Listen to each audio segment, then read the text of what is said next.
Et c'est bon, vous pouvez dire bonjour à tout le monde. Comment allez-vous? Hello. Salut, Bonjour. salut le chat. Bonjour tout le monde. Alors, C'est trop bien d'être avec des copains comme ça. oui, parce que je crois que je l'ai pas Oui. précisé avant, mais vous connaissez un petit peu, c'est un petit milieu, la Ouais. scène indépendante. Et ce que je vous propose pour commencer, donc, c'est de faire, parce que nous on vous connaît pas forcément tous, c'est de faire un petit tour de table, du coup, pour vous présenter. Avec une petite contrainte, ce que je vous propose, c'est d'expliquer, déjà vous présenter qui vous êtes, vous expliquer ce que vous faites dans le jeu vidéo, c'est-à-dire votre métier, parce qu'il y en a qui sont graphistes, d'autres développeurs, etc. Et peut-être ça intéresse les gens de savoir un petit peu les différents métiers que vous faites, puis les jeux que vous avez faits. Et je veux bien que vous me touchiez déjà un premier mot sur pourquoi vous faites des jeux en indépendant, et pas justement dans d'autres structures, etc. Et sachant que on va en parler, mais vous avez des parcours assez différents, en fait, j'ai l'impression, et vous travaillez pas exactement de la même façon. Voilà. Qui veut commencer? Je vais commencer. Allez, vas-y, présente-toi. On Donc, m'entend, moi, hein. Ouais. on t'entend. Dites-moi les gens si le son... Ah oui, du coup, je suis aussi je suis en double. Allez-y, vas-y, je te laisse te présenter, je fais un tout petit réglage caméra. Ok. Bonsoir. J'étais pas sûr que vous m'entendiez les autres, donc bonjour.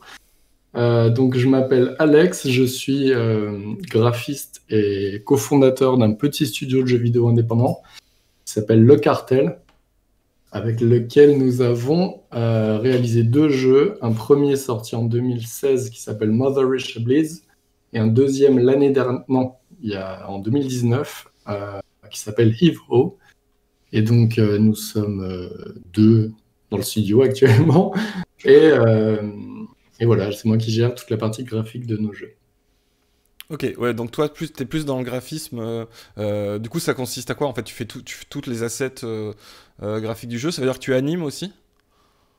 Ben oui, dans ces métiers, ça dépend de la taille des studios, mais effectivement, vu que je suis le seul graphiste, je fais absolument tout, quoi. Donc tout ce qui est à l'écran, du menu aux animations, au décor, au FX, à l'UI, tout.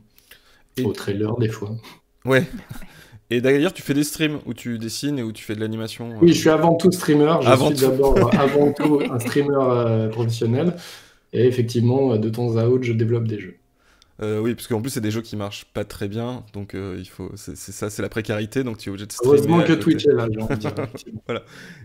Et du coup, pourquoi en indépendant? Est-ce que t'as eu d'autres expériences hors de la scène indépendante? Pourquoi tu t'es lancé dans cette aventure, comme on dit? Non, moi, j'ai pas d'autre expérience que celle-là. Je me suis lancé dans le jeu vidéo en 2013, donc je sais plus quel âge j'avais. Mais je suis pas de ce milieu-là à la base, j'ai pas fait d'études là-dedans. Moi, je viens plus du web. Et je dessine depuis tout petit. Mais non, j'avais pas cette culture-là. Et en fait, c'est simplement par rejet du milieu du salariat et des agences encore plus que je me suis barré avec l'espoir un peu naïf à l'époque de bosser dans le jeu vidéo. Mais je n'y connaissais rien, je connaissais personne, ça me paraissait être un fantasme qui allait me passer. Et j'ai eu la chance de rencontrer un game designer qui venait de quitter Ubisoft, avec qui on a commencé à bosser sur un jeu. Et en fait, tout s'est fait sans que je le décide. Les événements se sont enchaînés, le jeu a continué à se développer pendant qu'on était sur notre temps de chômage. On a fait 1 an à plein temps là-dessus sur notre temps de chômage. Et un éditeur est arrivé, on a dû monter une boîte pour signer avec cet éditeur pour sortir le jeu. Et puis le jeu ayant bien marché, on a continué. Et en fait, je comprends toujours pas ce que je fais ici, moi. Et du coup, t'es fondateur aussi, en fait, du Ouais, c'est studio. ça, c'est que le premier jeu qu'on a commencé en 2013, on était 3, donc j'étais le graphiste, Frédéric Quaspo, game designer, et Florian Renaud, programmeur. Et au moment où l'éditeur s'est pointé, donc Devolver Digital, eh ben, il a fallu monter une société pour pouvoir signer avec eux. Donc c'est à ce moment-là que je me suis retrouvé co-gérant de ce studio, sans penser qu'on allait en faire d'autres derrière. En plus, c'était vraiment l'idée de ah ok, on est en train de signer, donc et voilà. Donc rien n'a été tellement de mon initiative à la base, mais évidemment, je suis très heureux d'être dans la scène indépendante parce que depuis j'ai appris de cette industrie plein de choses, j'ai rencontré beaucoup de monde, et je suis très content de voir ce parcours-là, de ne pas être passé par les grosses boîtes. Donc, c'est très agréable d'être côté indé quand on est un éditeur. En tout cas, quand on est un éditeur comme le mien qui nous protège de pas mal de problèmes. On va en parler, ça, des éditeurs et des diffuseurs, il faudra nous expliquer. Ensuite, est-ce que Diane, ça te dit de prendre la parole? Tu es la seule personne que je n'ai jamais rencontrée à cette table, donc si ça Très te dit, bien. je te passe la parole. Eh ben déjà enchanté, et merci de me recevoir. Enchanté. Donc moi c'est Diane, je suis programmeuse et cofondatrice aussi d'un studio de jeu qui s'appelle Accidental Queens, qui existe depuis 2017. Et on a sorti 3 jeux. Les 2 premiers s'appellent A Normal Lost Phone et Another Lost Phone, qui sont 2 jeux dans lesquels on trouve un téléphone fictif et on cherche à en apprendre plus sur le propriétaire. Et un 3e qui n'a rien à voir en termes de format, qui s'appelle All Frequencies, dans lequel on écoute une radio fictive, plutôt différentes stations de radio, et on découvre une espèce d'intrigue science-fictionnesque sur une boucle temporelle, et à travers la manière dont on écoute la radio, on peut avoir une influence sur ce petit monde. Donc c'est des jeux très très narratifs avec des formats super spécifiques, bizarres, et qui essaient tous de traiter de sujets de société un peu importants. All Frequencies traite de notre rapport aux médias et à la transmission d'informations, et les Lost Phone parlent respectivement de transidentité et de relations abusives, donc à travers le jeu vidéo, un peu comme outil, mais aussi surtout comme objet de fun. Donc voilà, on a un studio qui est dédié à créer ce genre d'expérience. Et voilà, donc moi je suis programmeuse, donc je m'occupe de la partie programmation, du code, de parler à la machine. Tu es dans la Pareil, toute matrice. petite équipe. Ouais, c'est ça. Donc toute petite équipe, on est un studio de 2 personnes, même si on travaille avec des freelances dans nos différentes productions, donc on monte à des tailles d'équipe de 5 à 7, 8 personnes, selon les périodes et selon les besoins des différents projets. Et du coup, je me retrouve à faire pas mal de choses, enfin tout en fait, pareil qu'Alex, tout ce qu'on voit à l'écran, mais pas sur la partie visuelle, juste sur la partie comment ça interagit. Voilà. Et c'est mon associé qui s'occupe de la partie visuelle, justement. Et pour la petite histoire, donc avant ça, j'ai bossé 4 ans dans un autre studio de jeux vidéo à Nantes, dans lequel je faisais des jeux web et mobiles, qui n'avaient pas du tout cette dimension jeu porteur de messages et tout ça, qui étaient purement des objets de fun et aussi des objets de thunes. C'était pas la même manière de créer et c'était pas la même manière de vendre.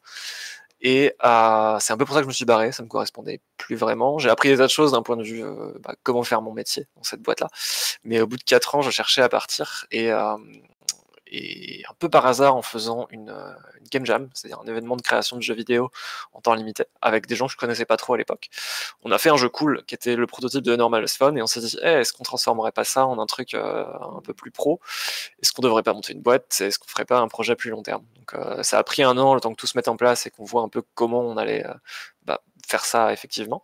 Mais du coup, j'ai quitté mon job et je me suis lancé dans cette aventure-là.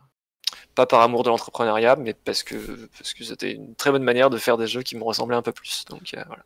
Il y a des fans apparemment de Normal Lost Phone sur le chat, et un fan de Oprime, mais en tant que personne a priori, du coup. C'est un pote, c'est pas du tout. Et ok, d'accord. Ensuite, Géraud ou Lola, n'importe. Vas-y Lola, je te lance. Je trop aimable. Ouais, merci. Et moi c'est Lola. On me connaît aussi un peu sous le pseudo développeuse du dimanche sur internet, puisque j'ai une chaîne YouTube sur laquelle je raconte comment je fais pour développer les jeux en fait que je fais actuellement. J'ai pu sortir un premier jeu full indépendant. C'était mon premier vrai projet en toute petite équipe. C'était l'année dernière, ou je sais jamais avec cette faille temporelle ouais, on est tous perdus, des confinements. Mais je crois que c'était l'année dernière, c'est ça. Qui s'appelle Puppy Cross, qui est un jeu de puzzle et un care game. Donc en gros, pour les gens qui connaissent pas les jeux type Picross et Nonogram, disons qu'on se rapproche d'un petit jeu de réflexion avec des chiffres pour reconstituer une image. Et moi, je voulais mixer ce genre de petit jeu avec des graphismes de chiens mignons parce que, voilà, pourquoi pas. J'avais envie de faire un truc avec des chiens mignons. C'était l'envie du moment. Et Mais ça, ce jeu-là, c'est pas du tout le premier jeu que j'ai fait dans ma carrière, puisqu'avant d'être indépendante, j'ai bossé dans des studios. J'avais fait un stage il y a longtemps, parce que moi j'ai fait des études dans le jeu vidéo, j'ai vraiment fait une école. Donc c'était quelque chose que je voulais faire depuis un moment. Donc on est amené à faire des stages en alternance et j'ai eu la chance d'en faire un à Ubisoft, qui était assez formateur. Et j'ai ensuite travaillé dans un studio en tant que game designer, level designer, parce que c'est ça ma profession de base. Même si sur mes projets indépendants, fatalement, je fais un petit peu plus de métier parce qu'on est très peu nombreux. Sur Puppy Cross, par exemple, j'avais fait le game design, mais j'avais aussi fait les graphismes, l'animation, la com. Enfin, voilà, on est amené à faire plein de trucs, quoi. Et en ce moment, je travaille sur un nouveau projet de jeu totalement différent. Cette fois-ci, je passe en 3D et on essaye en fait de monter une équipe un petit peu plus grande. Et le truc, c'est que en ce moment, je suis un peu en phase de transition puisque avant, c'était vraiment un jeu que j'avais fait sur mon statut d'auto-entrepreneuse parce que je le pouvais. Mais là, c'est vrai qu'on est en train de regarder pour peut-être monter un studio parce qu'on était en recherche d'éditeurs et fatalement, quand on arrive dans ce genre de relation avec un éditeur, bah, y a des sous qui potentiellement arrivent, donc il faut monter une structure puisque ça marche pas trop avec les statuts auto-entrepreneurs, quoi. Donc je suis un peu dans les paperasses, administration, je suis en train d'explorer des pistes. C'est pas la partie la plus fun, mais en même temps, c'est peut-être le début d'un truc. Donc voilà, c'était un peu décousu ma présentation, mais c'est à peu près, Non, je à trouve que peu près c'était mon clair. parcours. C'était clair. Et oui, du coup, c'est très différent parce qu'en réalité, là, tu es en train de monter une structure. Tu n'as pas vraiment, même Puppy Cross, t'avais pas vraiment de structure au sens de Ouais, non, une équipe, etc. Et est-ce que tu c'est peux, ça, ouais. je sais pas si c'est simple à expliquer, mais expliquer simplement ce que c'est game designer. Parce que je crois que c'est ton Ouais. cas, Géraud aussi, ça vaut pour toi aussi. Ouais, en fait, game designer, il y a souvent la confusion. On a tendance à penser que c'est les graphismes parce qu'il y a le mot designer dedans. Mais le game designer, ça va vraiment être la personne qui se penche sur les mécaniques de jeu et les règles du jeu. Donc ça va vraiment être, la traduction, c'est concepteur de jeu. Ça va être vraiment penser les systèmes de jeu, les boucles de gameplay, tout ce qui est finalement ce qui se voit pas, mais ce qui se ressent quand on joue, quoi. Ok, Enfin, dites-moi si ça vous va comme définition, chers collègues. moi je pense que je comprends. C'est bien, Ouais. c'est bien. Ok. On passe à toi, Géraud, du coup, ça te va? T'as fini, Lola? Je sais pas. Bah ouais, je pense. J'étais sur la transition game design, tu vois, j'essaie de faire des Ouais. Ah oui, mais si, il y a un super truc que j'ai transitions pas dit. thématiques. Il y a un truc que j'ai pas dit, c'est que récemment, j'ai commencé à bosser dans un studio à côté. Alors du coup, moi, j'ai un peu la double casquette. Je travaille dans un studio et en même temps, je suis dev indé. Donc c'est pour ça que j'ai pas beaucoup de temps libre. Et un studio qui n'est pas un Ouais. studio indé, qu'on qualifierait de indé. Bah, je travaille chez Ubisoft, donc eux ont tendance Ouais. à se targuer d'être indépendants, mais bon, Ouais, c'est pas... voilà. Child of Light, c'était pas un jeu indé? Ça pas ressort les facile, vieux hein. bails. Ok, d'accord. Très bien. Et t'as travaillé aussi, Géraud, chez Ubisoft.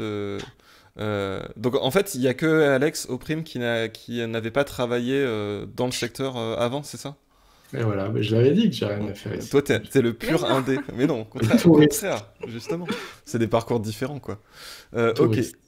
Ah, alors je switch sur Géraud. Hop, je crois que j'ai compris comment ça marchait. Très bien. Ouais, du coup, pour me présenter vite fait, donc moi je m'appelle Géraud, il y a aussi mon pseudo sur YouTube, etc. C'est Doc Géraud. Et ouais, je fais à la fois des vidéos, je suis une copie de Lola, donc je vais copier son truc, sa présentation. Donc je fais des vidéos sur YouTube et je fais des jeux vidéo aussi à côté. Et souvent ça mixe les deux, hein, un peu comme Lola, c'est-à-dire dans mes vidéos je vais parler de création à la fois de jeux en général et de mes projets, et puis ce genre de choses, quoi. Et j'ai sorti un jeu qui s'appelle L'Impa Fragile en 2019, qui était à la base un jeu étudiant, que j'ai transformé en jeu commercial par la suite. Donc c'était un jeu qu'on avait fait en 3 mois à l'Engmin, qui est une école de jeux vidéo public à Angoulême. Et que voilà, j'ai mis beaucoup de temps à sortir en jeu pro après, parce que c'était très long, porté sur mobile, corriger plein de trucs, etc. Bref. Et j'ai sorti il y a quelques mois, je crois il y a 2 mois à peu près, un jeu qui s'appelle Buisson, qui est un jeu de cache-cache en multi, que là, pour le coup, autant Pas Fragile, donc on l'avait fait avec notamment 2 graphistes super talentueux de l'Engmin qui avaient fait vraiment toute la partie graphique. Moi, j'avais pas touché à ça quasiment.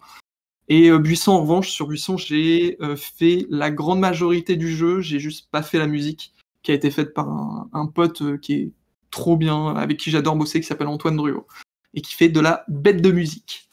Voilà, et c'est à peu près tout, je pense. Et j'ai travaillé, voilà, avant de faire des jeux en indé, donc avant de sortir un Pas Fragile en 2019, je travaillais chez Ubi, et en gros, moi, j'ai travaillé 4 ans dans le jeu vidéo, 2 ans en freelance dans plein de petites boîtes pour de tout, des jeux web, machin et tout, où j'étais à la fois game designer, développeur, plein de trucs. Et après 2 ans chez Ubisoft, 1 an en tant qu'analyste en recherche utilisateur, j'explique pas ce que c'est, mais bref, voilà, c'était à peu près ça. Et 1 an en tant que game designer. Voilà. Ok, et je remercie la grande asperge sur le chat qui poste les chaînes donc de Lola et de Géraud, qui sont en plus des Merci bons compléments beaucoup. parce que voilà, Merci. vous documentez, et il y a de la théorie de game design, et vous documentez aussi vos expériences de jeu, le métier, etc. Donc pour les gens que ça intéresse, c'est en plus d'excellents compléments là-dessus. Comment je repasse sur le mode où on voit un petit peu tout le monde? Ok. Alors, Doc Géraud n'est pas vraiment docteur, du coup. non, tu n'es pas. Il y a une usurpation, là. On est d'accord. Ouais, alors si je peux me permettre justement, parce que je regrette un peu ce pseudo malheureusement, parce que c'est une ref que personne ne capte, mais pour moi Doc Gero, C'est Dragon Ball. c'est Dragon Ball, ouais, exactement. Et c'est une vieille ref à Dragon Ball. Et c'est un vendeur de jeux vidéo. Quand j'étais petit, je traînais tout le temps dans un magasin de jeux vidéo, et c'est lui qui m'appelait comme ça. À chaque fois qu'il me voyait, il disait Doc Gero, et j'ai juste gardé ça. Voilà, j'étais petit, c'est un pseudo à La la con, quoi. backstory, c'est trop bien, Ah je non. savais pas. Oui, et du coup, alors j'ai la question qu'il va bien falloir aborder, mais que je sais pas si c'est simple. En fait, ça fait très présentation de conférence, mais est-ce que vous seriez capable de définir ce qu'est un jeu vidéo indépendant ou ce qu'est un studio indépendant? Parce que je fais la vanne de Child of Light parce que, pour ceux qui connaissent pas, Child of Light a une patte, c'est un jeu d'Ubisoft où il y a une très grosse équipe, il me semble, dessus, mais qui a une patte qui fait un peu un indépendant. Et donc bon, dans le cas d'Ubisoft ou de vous, quand vous travaillez tout seul ou à 3, ça paraît assez évident la différence, mais est-ce qu'il y a vraiment une définition de ce qu'est un jeu indépendant? Tu Je sais pas ce que désignes vous en à pensez, chaque fois. mais- J'ai plein de réponses, si tu veux laquelle. Ouais. En fait, ça dépend vraiment à qui on s'adresse, mais du point de vue des joueurs, un jeu vidéo indépendant, ça veut pas dire la même chose que du point de vue de, je sais pas, des instances administratives qui financent des jeux indépendants. Ils n'ont pas les mêmes critères. Et puis se sentir soi-même indépendant, c'est pas non plus la même chose.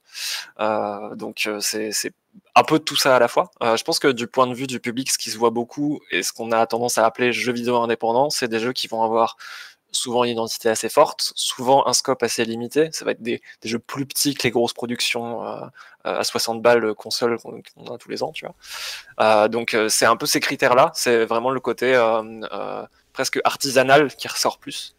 Après, d'un point de vue purement administratif, on peut dire que indépendant, c'est si t'as pas d'éditeur, mais aujourd'hui, il y a des éditeurs qui vont avoir tendance à financer des petits projets et leur laisser une grosse indépendance dans la création elle-même.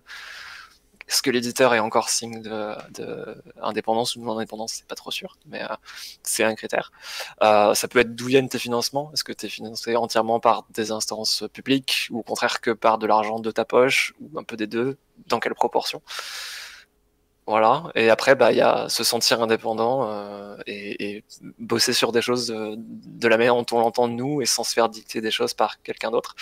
Et là aussi, quand tu es tout seul, c'est souvent toi qui va te donner des ordres. Dès que tu commences à être 2 ou 3, il y a des notions de qui est-ce qui décide ou est-ce que c'est un consensus total.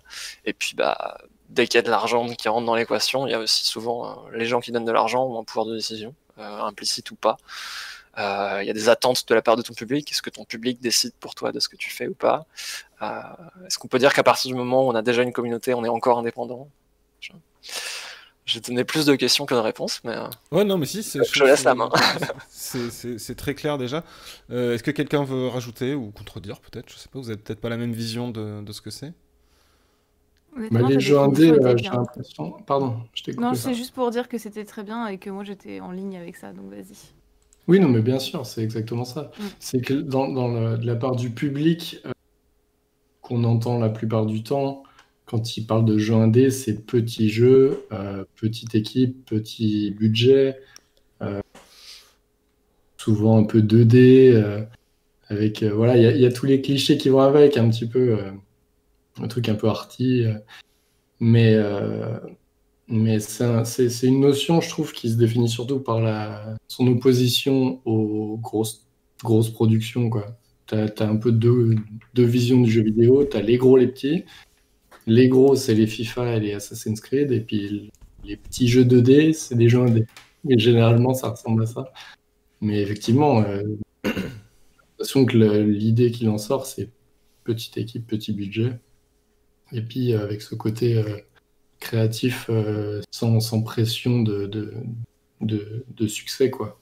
Sans reproduire des mécaniques déjà prouvées, puisque liberté créative, quoi. Ouais, je trouve que tu as le côté jeu d'auteur, limite. Je trouve que c'est Ouais, il y avait presque ça cette qui question sur le ressort. chat. Ouais. Ouais, c'est le côté, effectivement, comme tu le disais, Alex, ce côté créatif dans le sens où ça va être une personne ou plusieurs personnes, mais qui vont avoir un message fort ou des mécaniques innovantes.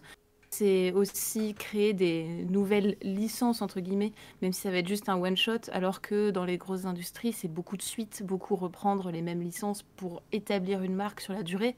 Alors que finalement, les jeux indépendants, ça va souvent être, bah voilà, j'ai raconté une histoire, ça avait tel nom, telle forme, et mon prochain jeu, ça sera peut-être quelque chose de totalement différent. Y a vraiment ce côté, je trouve, one-shot aussi dans les jeux indés. Ouais. Après, je suis hyper d'accord avec tout ce qui a été dit avant, mais c'est vrai qu'il y a aussi, faut pas non plus, comment dire, caricaturer l'un ou l'autre des aspects. Il y a aussi des jeux indés qui font hyper commerciaux, qui font que reprendre des formules qui existent déjà. Dans le jeu indé, il y a aussi beaucoup de jeux qui ressemblent à ce qui se fait dans la vague actuelle de succès des jeux, etc. Il y a un jeu indé qui va sortir, il y a 1000 jeux indés qui vont reproduire exactement le même schéma. Donc voilà, il n'y a pas non plus que du jeu d'auteur dans le jeu indé, quoi. Mais c'est vrai qu'on a plutôt tendance à le percevoir comme ça, comme un truc un peu innovant. Et l'innovation, c'est quelque chose qu'on trouve plus facilement dans le jeu indé. Enfin, je pense, hein, que vu qu'il y a ce côté, effectivement, moins prise de risque financière. Et aussi, on a très tendance dans le jeu indé à focus sur une idée, vraiment un concept fort, et pousser là-dedans, alors que les jeux, forcément, AAA et les blockbusters du jeu vidéo, bah, il faut qu'ils se vendent par maintenant, souvent, enfin, je sais pas, un jeu Ubi, et s'il fait pas 10 millions de ventes, c'est un jeu pas rentable, donc faut que ça touche tellement de cases, faut que ça coche tellement de cases pour faire plaisir à tout le monde, que forcément, bah, ils peuvent pas focus sur des idées très, comment dire, très innovantes, quoi.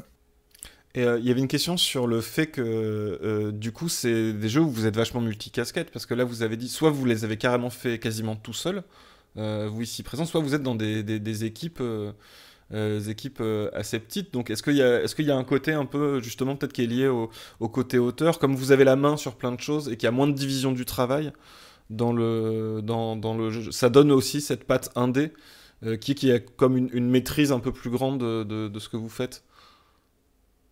Je sais pas si je suis clair, mais le fait de, tu vois, d'avoir plutôt que d'être comme, genre, je me doute que c'est pas les temps modernes de Chaplin, mais genre dans un grand studio à animer les poils spécifiquement de barbe de tel personnage, c'est pas la même chose que gérer de bout en bout une direction artistique et ce genre de choses. Ah bah, c'est sûr, enfin, je me permets de répondre vite fait, mais c'est sûr que là, je sais pas pour les autres, mais en l'occurrence, moi, le dernier jeu sur lequel j'ai bossé, je touchais à tout, sauf à la musique, donc comme je disais.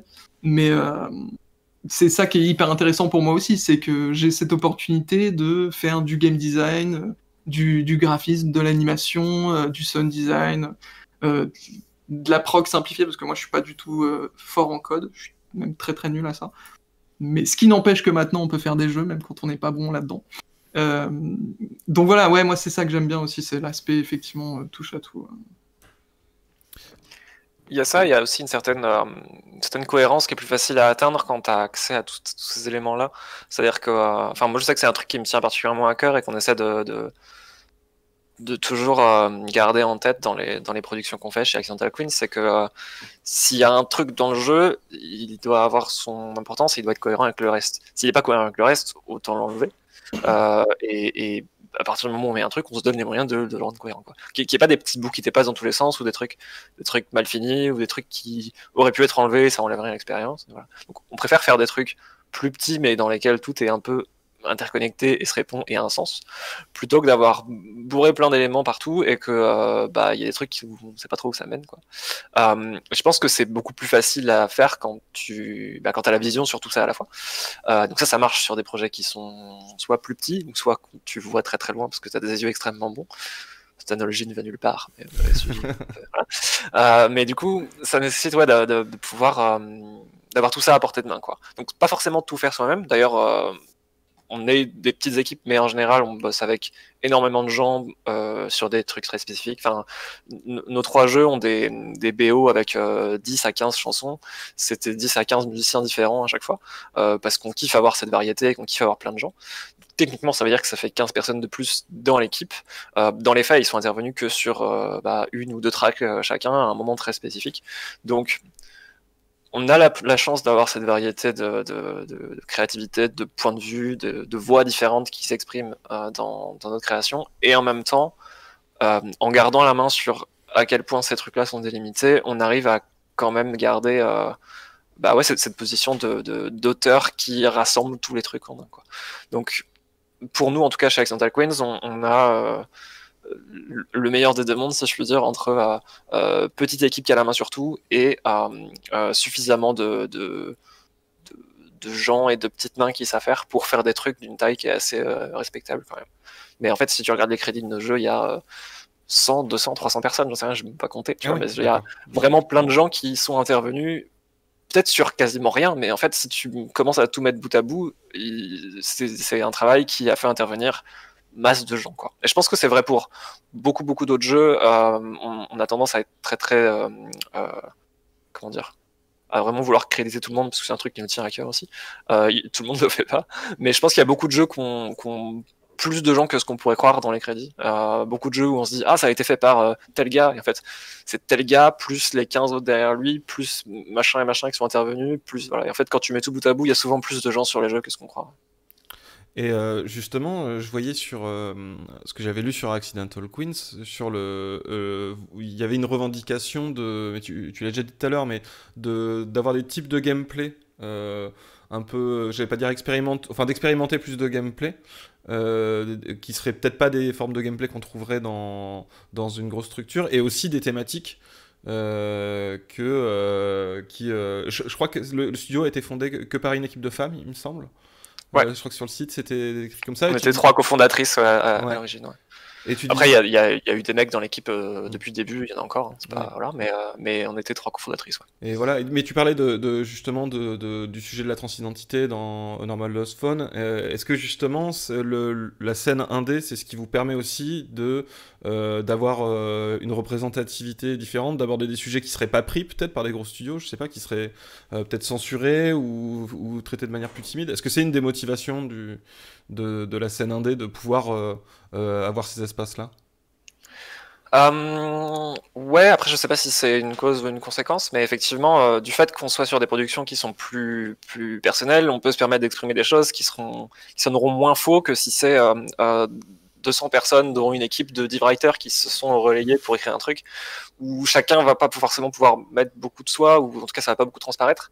Enfin, ça veut pas dire que les gros studios font pas des jeux qui parlent notamment de transidentité, hein. Il y a eu des jeux sortis même cette année ou très récemment qui sont assez cool là-dessus, mais c'est pas la même chose d'avoir une personne ou 2-3 personnes qui vont parler d'elle de manière intime et personnelle, que d'avoir un gros studio qui fait intervenir des gens pour de la relecture, de la coécriture, qui fait intervenir des auteurs qui sont directement concernés, mais avec un travail qui va quand même être pris ensuite par des dizaines et des dizaines de personnes sur tous les autres aspects et tout. Enfin, c'est deux manières de créer qui sont pas la même, quoi. Et les propos qui sont au départ très personnels, et j'ai aucun doute que les auteurs qui travaillent sur ce genre de jeu bossent aussi avec ce qu'ils ont au fond d'eux, quoi, se retrouvent forcément transformés, modifiés, ou je vais pas dire dénaturés parce que c'est pas le bon mot, je pense, mais en tout cas dilués dans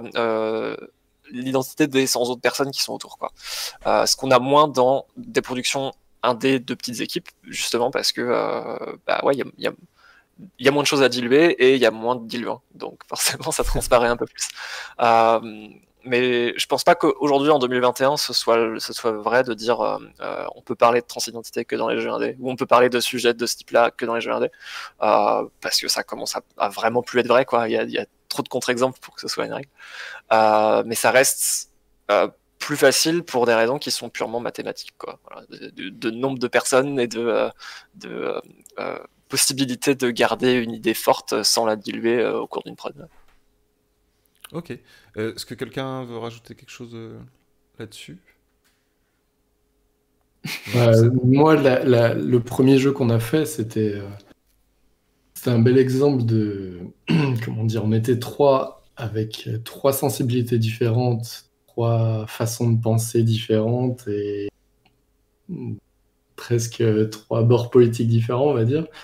Et en fait, juste à trois, on s'est retrouvés à s'auto-censurer parce que impossible de trouver des accords sur certains points. Et donc, pas mal de trucs mis de côté ou jetés à la poubelle, simplement par manque de, comment dire, voilà, personne n'avait un pouvoir de décision supérieur aux autres, ce qui est généralement cool, mais ce qui est parfois justement problématique dans le sens où bah, quand personne n'est d'accord et que tout le monde est prêt à se battre pour défendre son truc, eh ben, on s'est auto-censuré. Donc en fait, oui, c'est mécanique, c'est que plus tu mets du monde avec du pouvoir de décision, plus tu te retrouves à devoir faire des grands écarts et parfois même laisser tomber certains sujets. Donc oui, le sujet de l'indépendance dans le jeu vidéo, je trouve qu'il est vite vain parce que là, je vois par exemple Tell Me Why, c'est pas un jeu indé.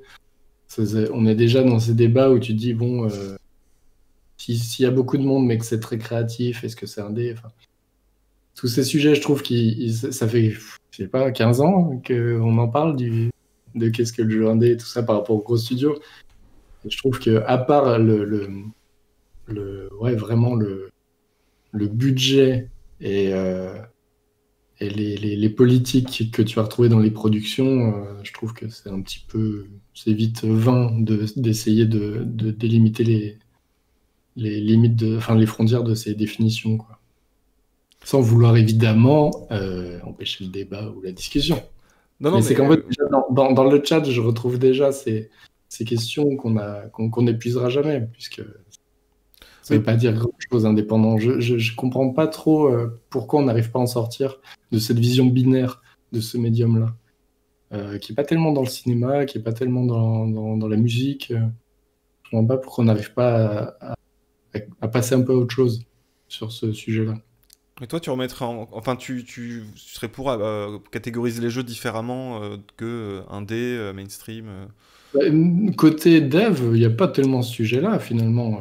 Il y a qu'avec la communauté, le public, tout ça, qu'on se retrouve encore à soulever ces questions, parce qu'entre nous, ça n'arrive jamais. Jamais on parle d'indé, ou est-ce que t'es indé, est-ce que t'es pas indé. Parce qu'on s'en fout un peu, quelque part. Parce que le sujet, c'est est-ce que t'aimes ce que tu fais, est-ce que t'es dans un studio cool, qu'est-ce que vous faites en ce moment. Donc, ça arrive quand même à de très rares occasions quand il s'agit de je sais pas, présenter son jeu à un festival ou un concours et que tu as une catégorie jeu indépendant et jeu pas indépendant. Ah, voilà, ouais. Dans laquelle je rentre exactement. Est-ce que voilà. quelqu'un a les règles quelque part et en fait personne n'a vraiment pensé parce que tout le monde s'est dit ouais bah les devs ils savent s'ils sont indés ou pas. Genre, ouais moi je sais mais ça va pas vous plaire quoi. Mais c'est qu'en fait j'ai l'impression que ça amène plus de problèmes qu'autre chose que de vouloir absolument faire deux cases et essayer de bien définir en quoi consistent ces deux cases. Et j'ai l'impression qu'on dit toujours les mêmes choses depuis 15 ans, quoi. C'est un peu bizarre. Je comprends pas pourquoi ce médium est autant... Enfin, il doit y avoir des explications un peu commerciales et tout. Mais... Je pense que c'est un peu une réaction épidermique contre les AAA. J'ai l'impression qu'il y a vraiment aussi dans les communautés de joueurs ce côté non, mais moi je joue pas au AAA, moi j'ai du goût, je joue aux jeux indépendants. Il y a un petit peu ce côté-là. Et il y a aussi toute la backstory de l'histoire du jeu vidéo où il y a vraiment ce narratif du. C'était 3 gars dans un garage et ils ont fait un jeu qui a rapporté des millions, tu vois. Il y a un petit peu ce côté... on aime bien les histoires et les success stories un peu à l'américaine dans ce milieu et je pense que c'est ça qui a un peu posé les bases du le jeu indé, enfin en tout cas les productions indé, c'est un vrai délire, alors que peut-être dans le cinéma, c'est quelque chose qui est moins montré, le fait que, entre guillemets, n'importe qui peut prendre une caméra et tenter des trucs. J'ai pas l'impression que ça soit une espèce de roman si puissant que ça dans les autres médias, en fait. Et moi, je pense que c'est un petit peu la racine de ce débat, c'est un petit peu l'histoire qu'on s'est racontée, ou en tout cas qui a circulé de manière mainstream sur les premiers jeux vidéo, quoi. Ouais, et puis peut-être pas mal de gros succès commerciaux de petits développeurs dans leur garage, comme tu dis, qui a créé cette espèce d'attirance vers le c'est possible. Alors que dans le cinéma, c'est vrai que j'ai pas d'exemple en tête. Voilà, les équivalents de Minecraft et de FaZe et de tout ça. Je suis pas sûr que dans le cinéma, ce soit aussi c'est vrai. visible. Ouais. Et alors, c'est marrant que vous parliez de ça parce que je voulais un peu y venir un peu plus tard là-dessus. J'ai l'impression qu'il y a, c'est peut-être pas spécifique aux jeux vidéo, mais ça a l'air d'être fort. Et donc c'est marrant que vous soyez venu à parler de ça directement. Il y a un enjeu économique, j'ai l'impression quand même sur... En fait, indé, c'est devenu, comme tu dis Lola, une marque de distinction aussi, de joueurs, de pouvoir dire je joue à des jeux indépendants. Donc c'est vraiment au sens, pas pour faire du Bourdieu à la con, mais tu vois, il y a un truc un peu comme ça, comme il y a un truc de distinction culturelle. Ouais. Et est-ce que du coup il n'y a pas un truc économique? Est-ce que vous le ressentez, ce truc de presque faudrait... c'est presque un argument marketing, parce que justement c'est quand même une scène qui, si j'ai bien suivi, marche assez bien. Enfin en tout cas il y a pas mal de jeux qui fonctionnent bien. Ah, Géraud, t'es pas d'accord? Ouais, Diane non plus, je crois. Ouais, c'est comme la musique, c'est quand même un milieu qui fonctionne vachement bien, non? Il y a des groupes qui marchent de ouf. Ouais, c'est un peu vaste de dire ça. En vrai, il y a énormément de jeux qui marchent pas, et il y en a quelques-uns qui marchent bien et dont on entend vachement plus parler que les autres. Je pense que de l'extérieur, effectivement, ça a l'air d'être un truc qui marche de ouf, et il y a cette image un peu romancée de tu peux être 3 gars dans un garage et tu peux te faire un max de thunes, et genre c'est trop bien. Si ça tombe sur toi, si ça marche pour toi, c'est cool, tu vois. Sauf que si ça marche pour toi, il est super violent en fait. Déjà parce que c'est même pas que de la chance, c'est même pas genre t'as 1% et du coup il y en a 1 sur 100 ça va marcher et tout, c'est genre bah non, il y a déjà plein de prérequis pour arriver au stade où tu peux ne serait-ce que réussir à le créer ton jeu avant même de le sortir et de pouvoir le commercialiser et qu'il marche. Donc déjà toutes ces étapes là elles sont un peu opaques, et tant que t'es pas dedans c'est pas forcément clair par où faut passer quoi. Et même une fois que c'est le cas, bah la proportion elle est assez ridicule en fait de jeux qui marchent, cartonnent de ouf versus les jeux qui marchent pas, et tout le spectre entre les deux, des jeux qui marchent suffisamment ou qui marchent de la manière dont les devs savaient qu'ils allaient marcher et du coup ils sont safe financièrement, parce qu'il y a aussi plein de paliers là-dessus en fait. Il y a pas juste t'es méga riche ou t'es à la rue, il y a tous les in-between qui sont plus ou moins confortables selon quels objectifs tu t'es fixé aussi quoi. Oui, puis en plus, c'est devenu un marché ultra saturé. Tu vois, autant avant, il y avait un côté inaccessible de la création de jeux qui mettait une barrière parce qu'il fallait du matos et il fallait absolument savoir quand même toucher au code pour produire des trucs. Aujourd'hui, je vois, Géraud, t'es un peu comme moi, t'es team, je sais pas trop coder, mais tu vois, avec des moteurs comme Construct et tout, tu peux y aller, et même si t'es pas bilingue en C#, vas-y, tu peux te faire un jeu. Et le truc, c'est qu'aujourd'hui, il suffit de voir le nombre de jeux qui sortent par jour sur Steam. Il y a aussi un espèce de phénomène de méga saturation. Il y a je sais pas combien de jeux qui sortent, mais même si tu as fait un jeu excellent, même si tu as fait une com excellente, rien que le fait de te distinguer de la masse en fait de production, c'est devenu très très compliqué. Et en fait, ça demande beaucoup de moyens derrière pour émerger. Sauf si tu as de la chance, mais c'est l'équivalent pour moi de la loterie ou de se faire frapper par la foudre, quoi. Enfin, tu peux pas anticiper, quoi. Même quand le truc, c'est que maintenant, ce que disait Diane aussi, c'est que même quand tu sais comment faire un jeu, donc quand tu as tous les prérequis pour mener ton jeu à bout, et que tu commences à rentrer dans l'industrie, ou que tu veux vendre ton jeu, etc., que tu rencontres des gens qui en font aussi, il y a tellement de choses à savoir et de paramètres à gérer en dehors de la création même pour que ton jeu il fonctionne, des paramètres dont certains que tu peux contrôler, qui sont faciles à connaître, certains qui sont hyper opaques et qui sont très très durs à connaître, mais que tu peux un peu contrôler si tu sais qu'ils sont là, et d'autres qui restent complètement aléatoires aussi. Et tu Et mélanges qui vont tout ça. changer dans 6 mois. Et Voilà, que... c'est ça. Ça Ouais. change extrêmement vite aussi, donc c'est très compliqué, quoi.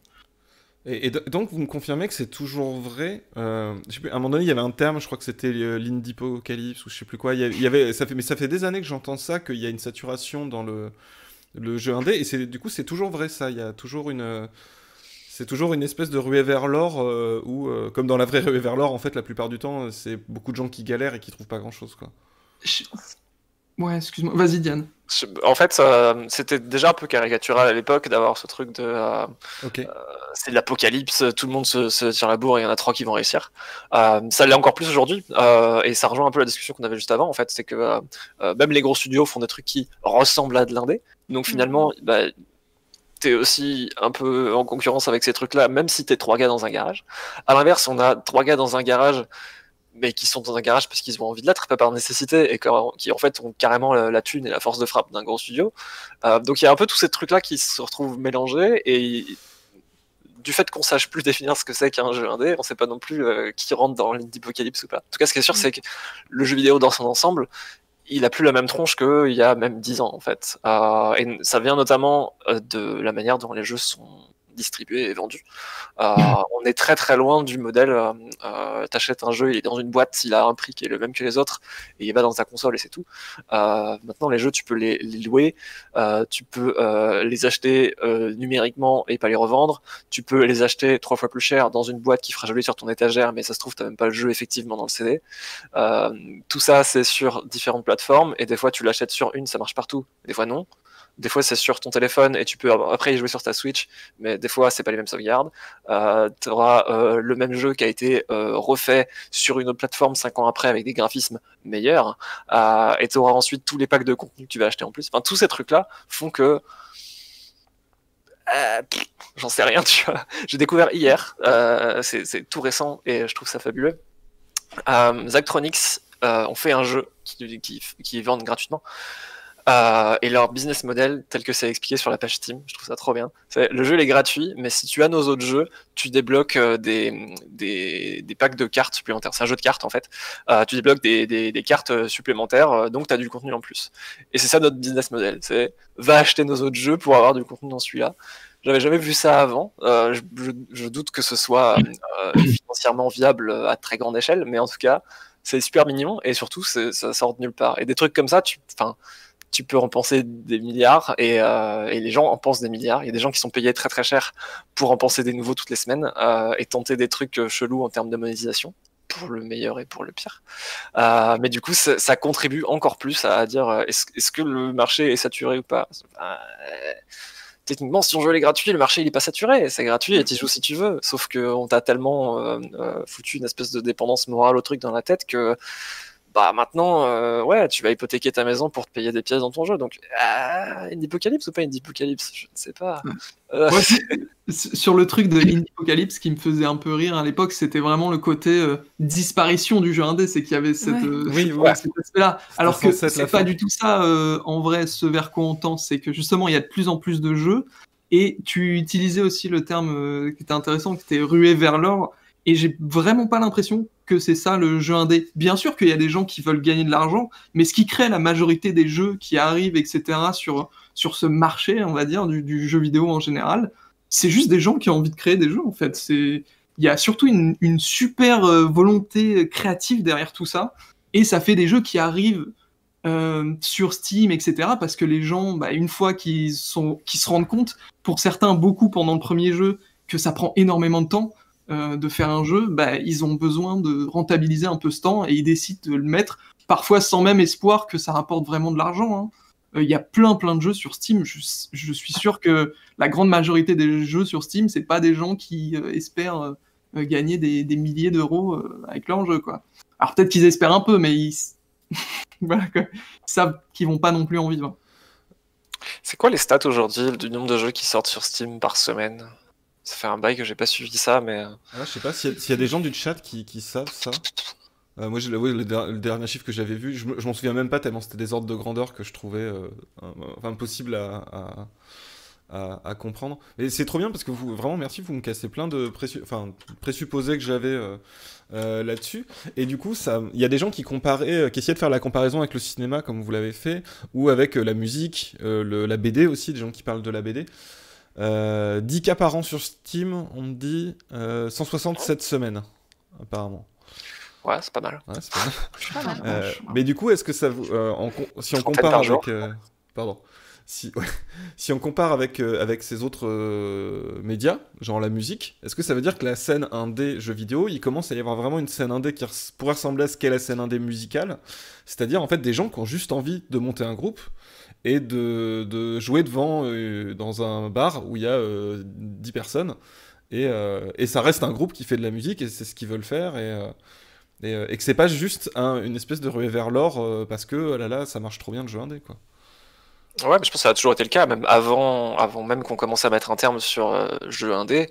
Je sais pas, c'est même pas mon époque, mais les gens qui avaient un Atari et qui faisaient des jeux dessus et qui ensuite donnaient le code à leurs copains pour qu'ils remettent le même. C'est comme ça que ça marchait sur les Atari, je sais pas. Je confonds peut-être avec les autres ordinateurs de l'époque. Je sais pas. Tu sais, les trucs où t'achetais des magazines et tu recopiais le code d'un jeu, après tu pouvais y jouer. Il y a des darons qui m'ont parlé de ça, je sais que ça existe. Mais à l'époque, il y avait déjà des gens qui faisaient des trucs et qui les partageaient ensuite avec leurs potes ou avec un cercle super fermé, et parce qu'il y avait même pas d'autres moyens de le transmettre ailleurs, quoi. Enfin, si, t'avais probablement déjà Internet, mais c'est pas réalisable, quoi. Donc depuis cette époque-là, il y a déjà des gens qui créent pour un public très spécifique et très réduit. Et du coup, aujourd'hui, ça prend juste d'autres formes, mais t'as des tas de jeux. Enfin, là, on parle des jeux qui sont sortis sur Steam parce qu'on s'est naturellement orienté vers l'aspect très commercial, mais il y a des tas de jeux qui sortent pas sur Steam. Il y a des plateformes qui ont quand même un certain impact. Je pense à itch.io, qui est un site sur lequel n'importe qui peut faire un jeu, uploader son jeu dessus, créer une petite page de présentation, et tu peux le vendre, mais tu peux aussi le distribuer gratuitement. Et c'est même plus un truc qui est très secret. Alors on est très très loin des chiffres de vente d'une plateforme comme Steam, surtout quand tu veux effectivement vendre ton jeu dans une démarche commerciale, mais pour tout ce qui est des jeux de hobbyistes ou des trucs qui ont été faits typiquement dans une jam ou dans un truc où tu as fait un truc entre potes et tu veux l'envoyer à des gens, c'est le site idéal pour partager ce genre de choses. Et du coup, il y a des trucs qui sont top en fait. Genre, j'imagine qu'il y a des tas de gens qui ont leur jeu favori qui n'existent que sur Itch et qui n'existent pas sur Steam ou sur l'eShop de la Switch. C'est parce que juste il y a des trucs qui ont rien à voir en termes de la manière dont c'est créé, en termes de à quoi ça ressemble, et voilà. Dès que tu t'enlèves toute la contrainte de il faut que mon jeu il soit vendu ou il parle à un public très large, même si t'es comment dire, il y a les indés qui vendent sur Steam et qui veulent effectivement vendre leur jeu, même si c'est pas des AAA. Et puis il y a les indés qui veulent pas du tout vendre leur jeu parce qu'ils ont fait un jeu avant tout pour eux et pour leurs potes. Et c'est pas les mêmes jeux, mais genre vraiment pas du tout en fait. Enfin, ça peut, mais souvent c'est pas les mêmes jeux. Et il y a des trucs incroyables dedans en fait. Donc si on étend la définition de jeu indé et indie apocalypse à ces trucs-là, alors ouais, non, c'est clairement pas un apocalypse, c'est même c'est incroyablement cool de créativité et de production. Là. On pourrait presque parler... En fait, ça serait presque parler de jeux amateurs, mais au sens noble du terme, c'est-à-dire de passionnés, quoi. Ouais, et encore, même pas, parce que je pense qu'il y a des trucs qui sont vraiment produits avec un savoir-faire et un niveau de finition professionnel, en fait. C'est juste... probablement moins, et probablement pas tous, mais ça existe, en fait. C'est un peu, j'aime pas ce terme, mais de toute façon, on fait ce qu'on appelle des métiers passion. En général, tu fais pas ça si t'aimes pas ce que tu fais, parce que c'est quand même éprouvant. Parfois, tu mets beaucoup de toi dedans, et c'est quelque chose qui va te suivre sur le long terme. T'as des gens qui le voient presque comme un hobby, donc quoi qu'il arrive, quelle que soit la taille de la production, oui, tu auras toujours des gens qui vont se lancer dans un but plus ou moins commercial, juste parce que ça les fait kiffer en fait de faire des jeux. En général, tu vas dans le jeu vidéo parce que t'aimes jouer et faire des jeux vidéo. Moi, je sais que par exemple, mon jeu indé que j'ai sorti, il est pas rentable. Enfin, je veux dire, il est pas du tout. Je suis pas du tout rentrée dans mes frais entre guillemets en termes de temps. Et au final, c'est pas grave parce que juste la satisfaction d'avoir sorti un jeu et de voir des gens s'amuser avec, c'est quand même un moteur qui est très puissant pour plein de gens, quoi. Même si bon, être rentable, c'est bien aussi. Faut manger, mais voilà quoi. Oui, ok, bien sûr. Ouais. Et mais alors, moi, j'avais une question justement. Je vais reboucler un peu là-dessus. Enfin, si vous voulez bien en parler, parce que moi, c'est un truc que je trouve hyper intéressant. C'est le côté justement conditions de production, et y compris modèle économique, structure. Parce que là, vous avez des. Voilà, tu vois, Lola, tu as parlé d'auto-entreprise, mais là, tu dois monter une structure. Diane, vous avez monté votre studio. Alex aussi. Géraud, toi, d'ailleurs, je sais pas comment tu. T'as un studio maintenant ou tu. Euh, Ou c'est Zut, je vais devoir ou me c'est de la griller devant contrebande? en direct. Non, non, j'ai fait. En gros, pour un pas fragile, je suis passé par un éditeur qui me reversait les droits et du coup, moi, j'avais pas de société. En soi, j'étais statut auto-entrepreneur. Il y a aussi tout ce qui est AGSA, etc. pour les droits d'auteur, des choses comme ça. Et là, pour Buisson, je vais toucher l'argent là.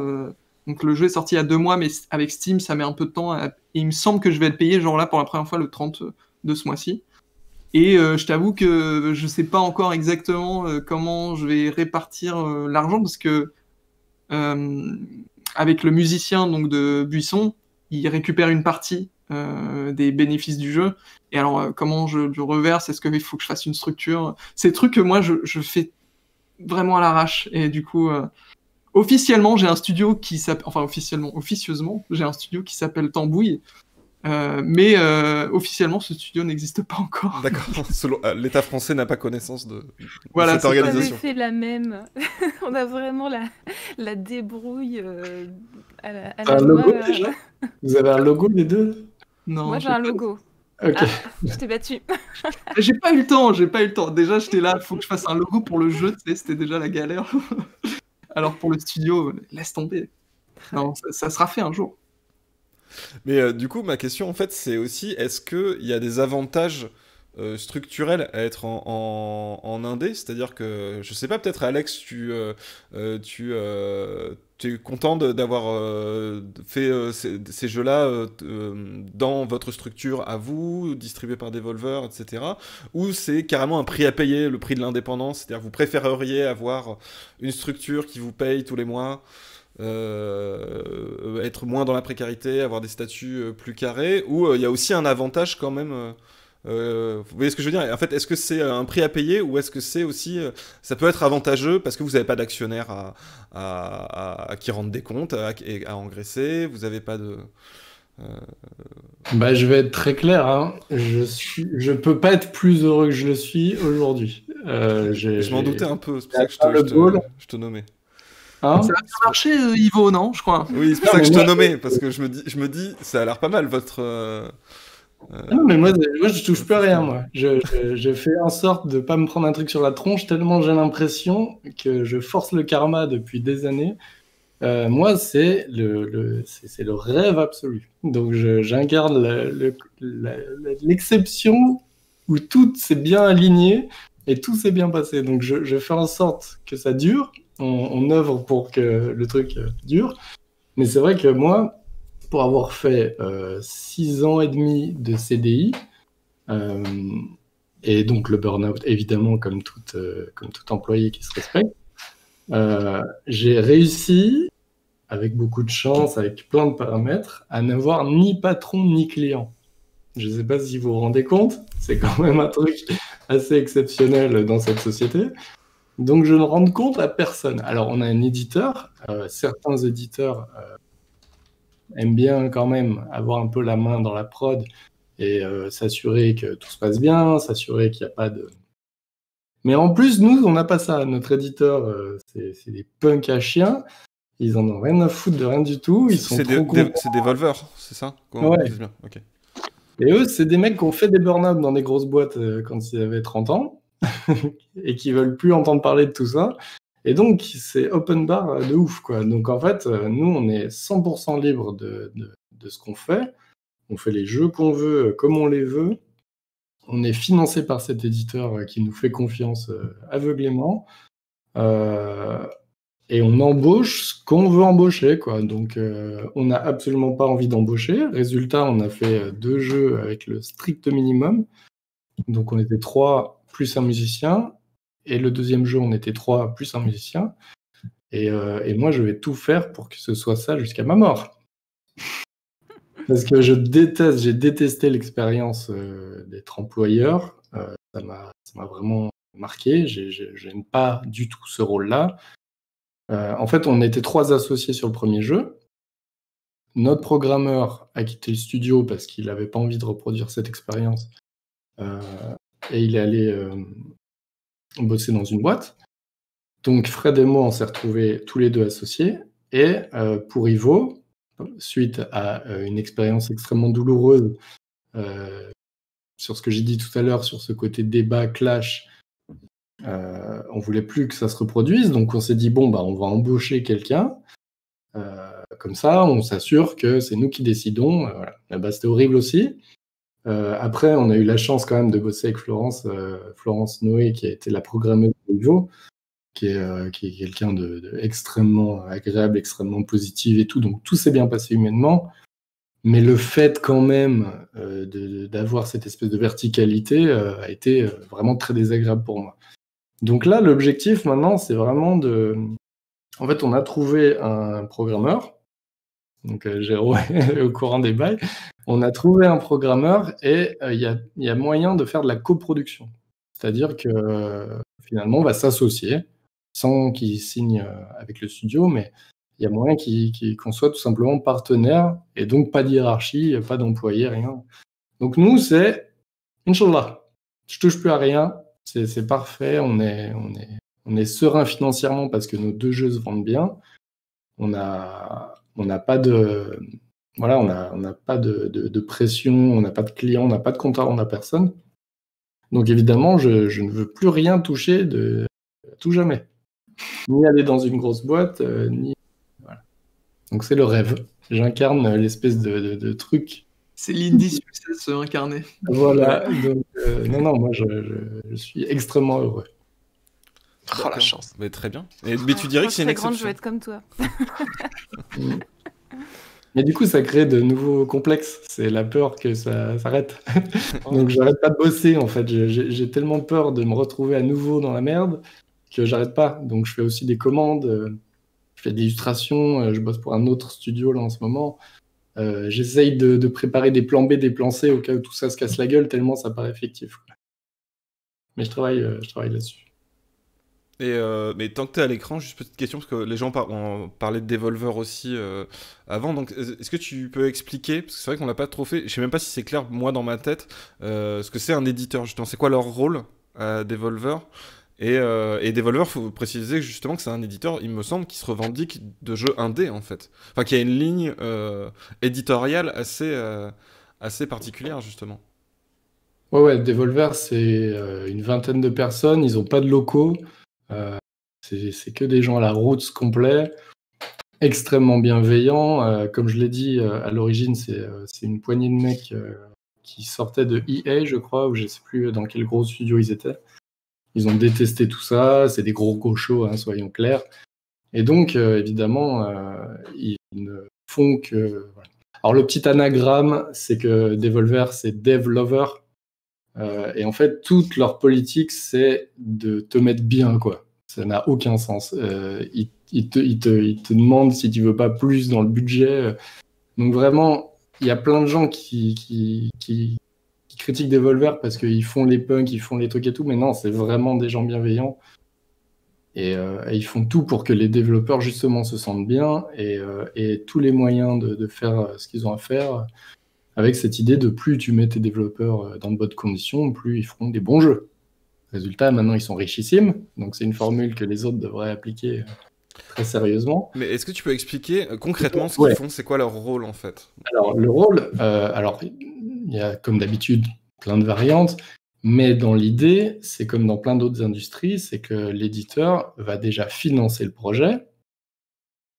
Et si tu es sur un contrat un peu œuf, jambon, fromage, il va distribuer et puis faire vivre le truc, gérer toute la partie marketing, aller t'obtenir des deals, placer le truc sur les stores.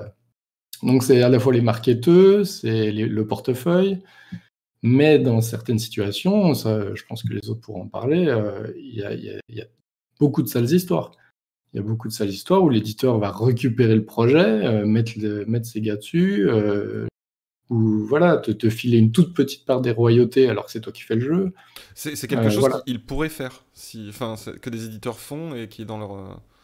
Il y a beaucoup de sales histoires avec des éditeurs obscurs, où la maison mère est dans un pays, puis tu signes avec une boîte qui est... Voilà, et puis tu te retrouves avec un contrat selon les lois d'un autre pays, machin. Il y a des sales histoires avec les éditeurs. C'est comme tout, il faut faire hyper attention. Mais dans l'idée, c'est comme quand tu écris un bouquin ou que tu fais un album ou quoi. Seul, si tu es tout seul, c'est-à-dire que tu fais le jeu, ça veut dire qu'après, il faut aller le mettre sur les plateformes de vente, il faut aller le faire connaître, il faut faire de la com, et ça, c'est énormément de travail. Donc, quand tu signes avec un éditeur, finalement, tu t'assures de faire ce que tu sais faire, tu fais ton jeu, mais évidemment, tu partages les royautés, donc les bénéfices. Ok. Et les autres, j'imagine que vous avez des expériences peut-être un peu différentes.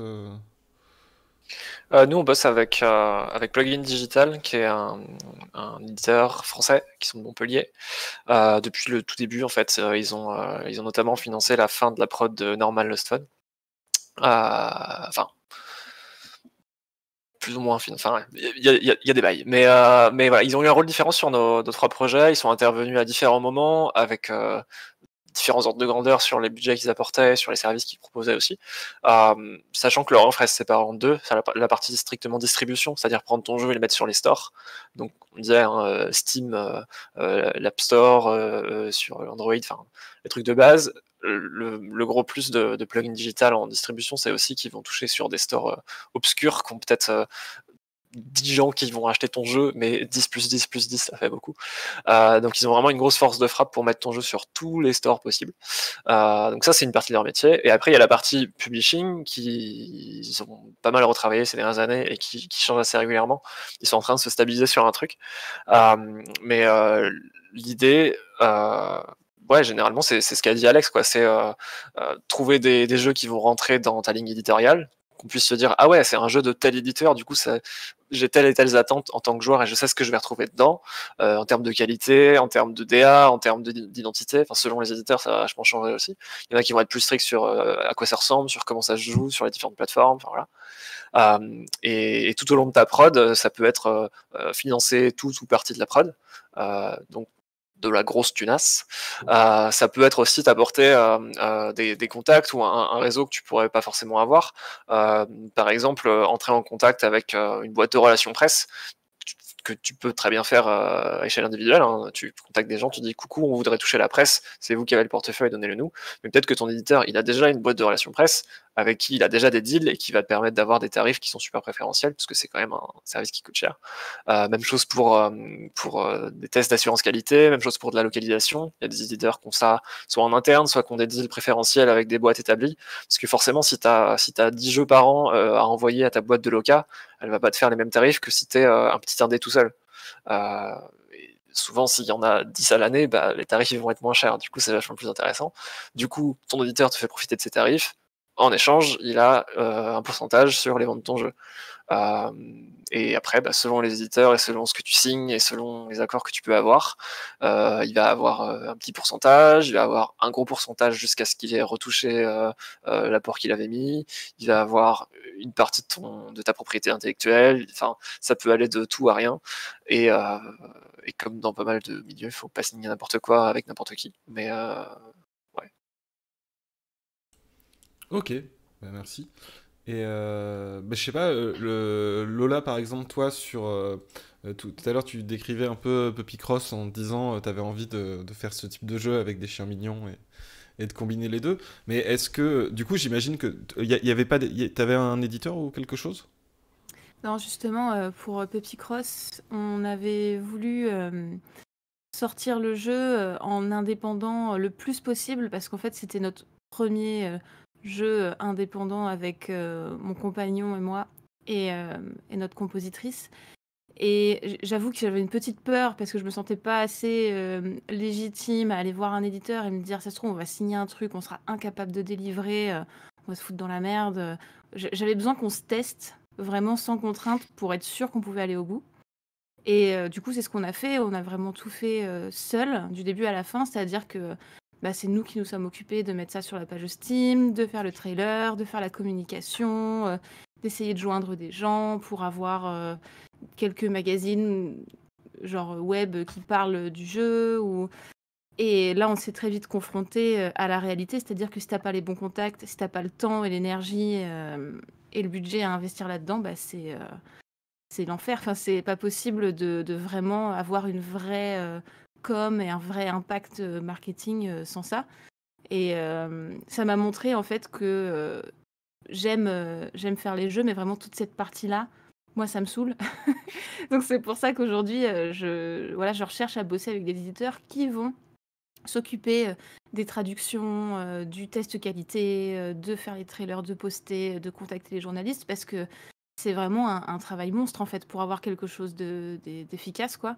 Genre nous, la localisation, donc la traduction, on l'a fait nous-mêmes, quoi. Moi, j'ai contacté une vieille copine de lycée qui est devenue prof d'anglais pour lui dire c'est ok ou pas notre version anglaise. Enfin, on n'est pas du tout passé par des procédés très clean, quoi. Et pour un jeu comme ça, qui a été produit sur 6 mois, ça demandait pas grand-chose. Mais maintenant que j'ai envie de faire des trucs peut-être un petit peu plus conséquents, moi, je pense que je leur ferai pas le full solo. Enfin, je sais que Géraud, toi, tu l'as fait aussi, je crois, pour Buisson. Donc, je sais pas si tu as eu la même expérience, mais c'est fatigant, quoi.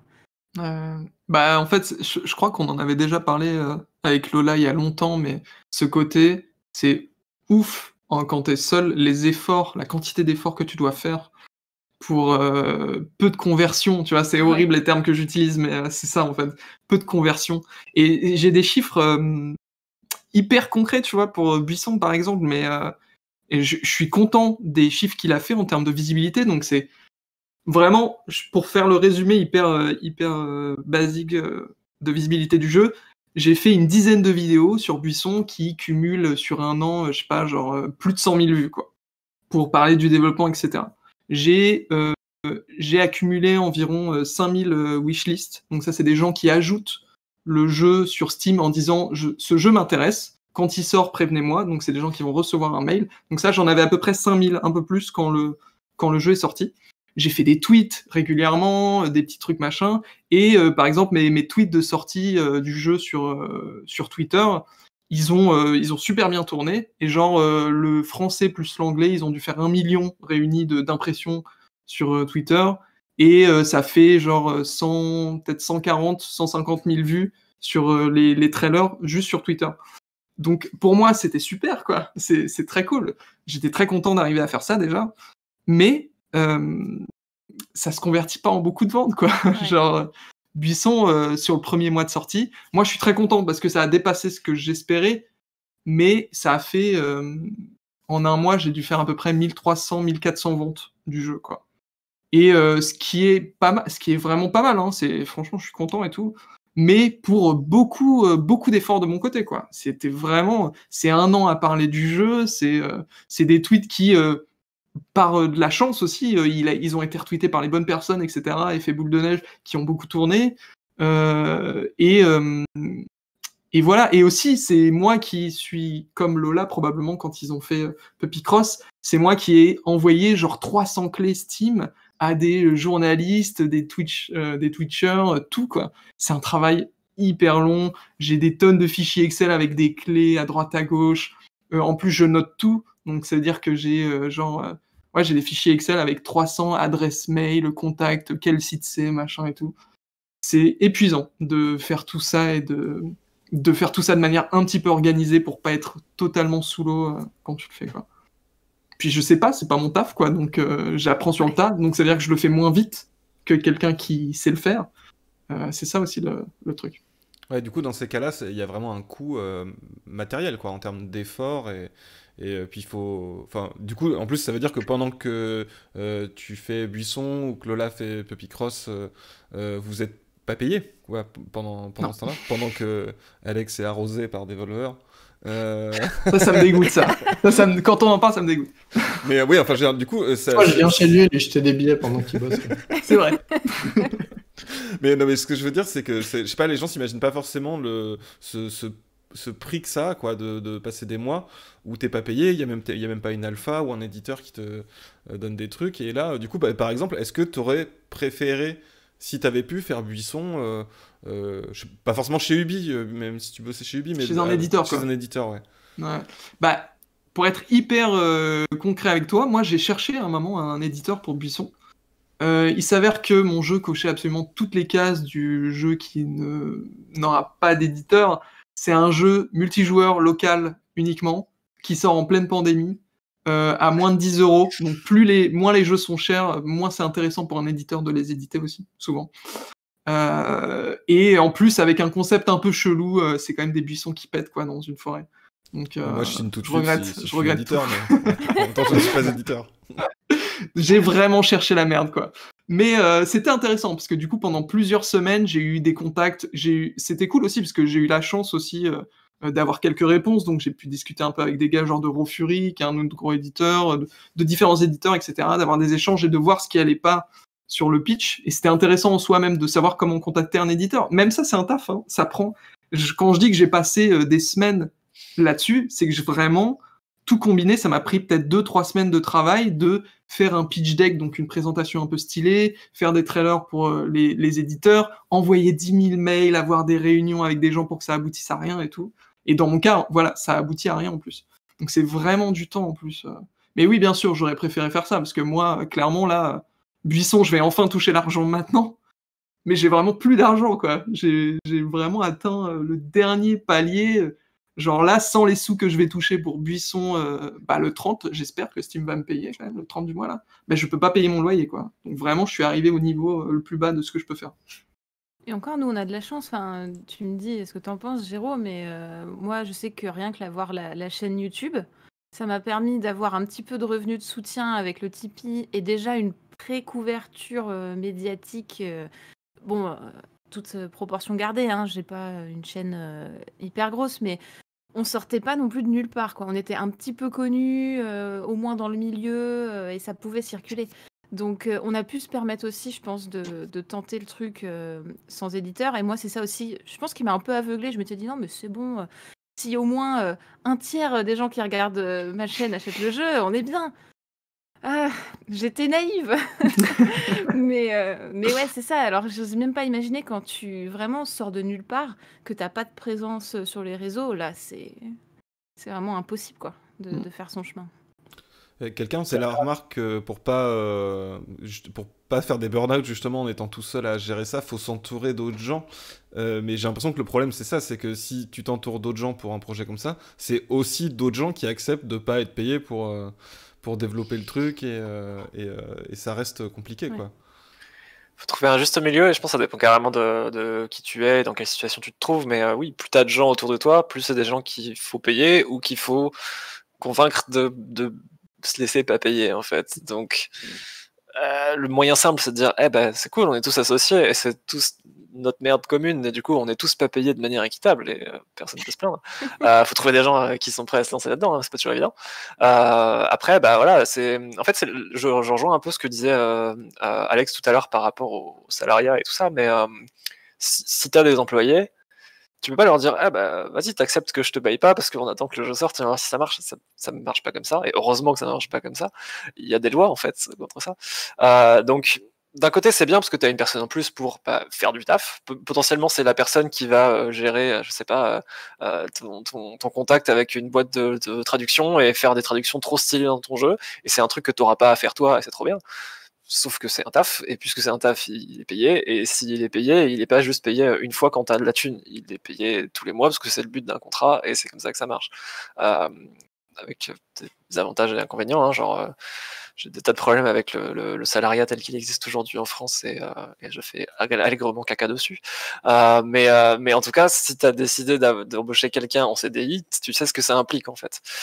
Donc c'est bien d'avoir plein d'autres gens et d'avoir une force de frappe pour faire des trucs plus gros, mais c'est aussi ce qui fait que c'est un coût supplémentaire et qu'il y a une dépendance dans un sens ou dans l'autre en fait.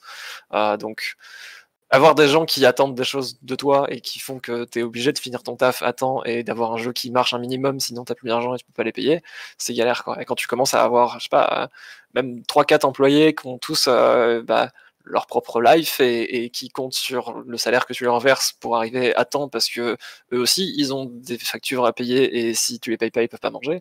C'est galère. Quand c'est toi-même, tu sais pourquoi le truc il est pas arrivé, et tu sais que c'est tes propres erreurs, et tu t'es foutu dedans, et ou t'as mal vu venir, ou d'ailleurs c'est pas ta faute, et c'est quelqu'un d'autre qui t'a foutu dedans, mais bah, tu t'es lancé dans cette aventure, voilà. Quand t'as juste demandé à avoir un taf et un salaire, et que le salaire il arrive pas, t'es complètement en droit de gueuler, mais surtout t'es complètement dans la merde si on te paye pas quand même.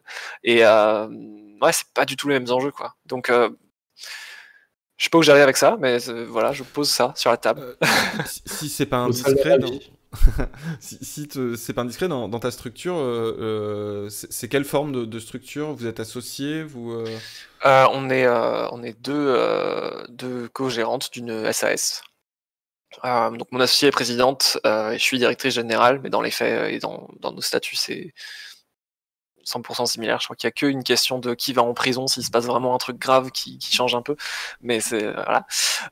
Et on se paye un SMIC, l'équivalent d'un SMIC, puisque ce n'est pas un CDI, mais on est sous plein d'aspects, et notamment par rapport à la sécurité sociale, on a le même statut que quelqu'un qui serait en CDI. Et c'est l'équivalent annuel d'un SMIC, quoi. Quand on arrive à se le verser, parce qu'il y a eu des mois où c'était pas faisable d'un point de vue trésorerie. Genre, la boîte a techniquement cet argent qui existe quelque part, il est juste pas encore sur le compte. Ou si on enlève d'abord les dépenses qu'on doit verser à des gens, et bah, en fait, il n'y a plus assez pour verser nos salaires tout de suite, mais promis, ils arriveront un jour. Donc il y a 2-3 retards de salaire dans tout ça. Si on lisse sur toute l'existence de la boîte, on a été même pas au SMIC depuis le début. Dernièrement, on a plus ou moins réussi à se verser nos salaires à temps, et c'est plutôt chouette parce qu'on en a besoin. Mais toutes les autres personnes avec qui on bosse sont freelance, avec des factures, ou auteurs avec des notes d'auteur, avec les législations qui vont bien sur les versements là aussi.